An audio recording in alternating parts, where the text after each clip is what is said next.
You are witnessing one of the very first orientation sessions on the Open High School of Utah. They're meeting the counselor and checking their schedules, they're getting their student pictures taken, they're signing in and doing their forms and their fees.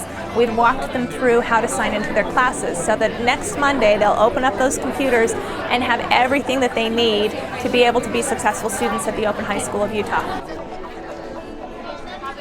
I'm Rachel, and I chose coming to Open High School because there'd be a lot of flexibility and a lot of interaction with teachers. So it was different from what else was out there, and I just thought it would be a good fit, and it is. So I started skating when I was 8, and now I just travel for contests. The best part's been just being able to travel and skate without having hassle of school and just take it with me. My older daughter went to it last year, and she's in China this year working in an orphanage, and she was able to take her computer with her and do her classes in China, so that's awesome.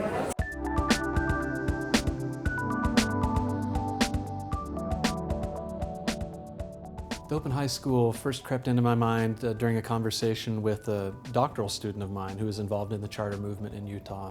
Essentially, he dared me, saying, "You're always doing all this great talk about open educational resources and access to education, and you should probably either shut up or put something on the table." We are actually the first secondary school that we know of globally that is using and creating their own open source curriculum. I hire teachers to go ahead and write the curriculum under the instruction of our curriculum director. So the first thing that they do is just gather content. There is so much OER out there. Once they have that gathered, then they go through it and they start aligning it to the state standard. Then they start beefing it up and adding in the screencasts, and we use Skype and Jing and Camtasia and VoiceThread and SlideRocket and Blabberize, and it's like a foreign language, all of the tech tools that we're able to use. But the thing that I really like is having it more interactive, and being able to have math applets on your thing where they're actually able to play math games, or they're actually able to see things happening, which you couldn't see in a textbook. With the open source content, you can modify it to meet your own students' needs. So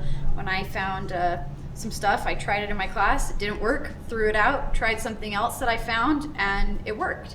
And so that's what I love about open source and not having a textbook, is that you can't just tear out that chapter in the textbook, but with open source you can.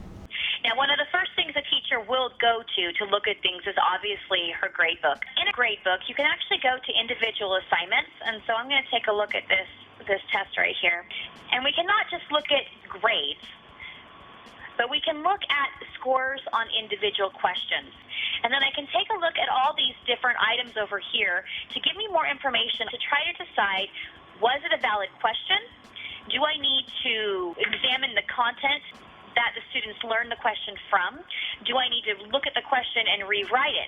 So all of these different levels of data and data analysis are available to our teachers that really aren't available to a teacher in a brick and mortar unless they have a program like this that is doing the math for them. I love bricks and mortar schools, so I'm still, I know they're trying, but it was a lot harder. We always talked about wanting to make it data-driven. But it was hard when you're correcting all these paper tests to be able to go through and actually analyze each question and what each question was, whereas here it's at our fingertips. Here, the kids who need help can come to you, or you can come to them when you notice that they need help, and they really get that one-on-one interaction that some students need, and other students may not need it, and they're just really smart and they can go through their classes, and that's great.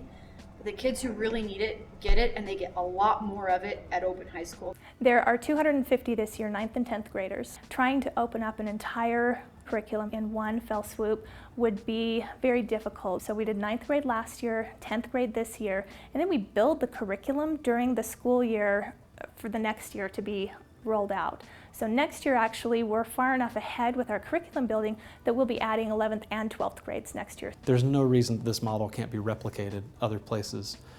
Moodle is open source.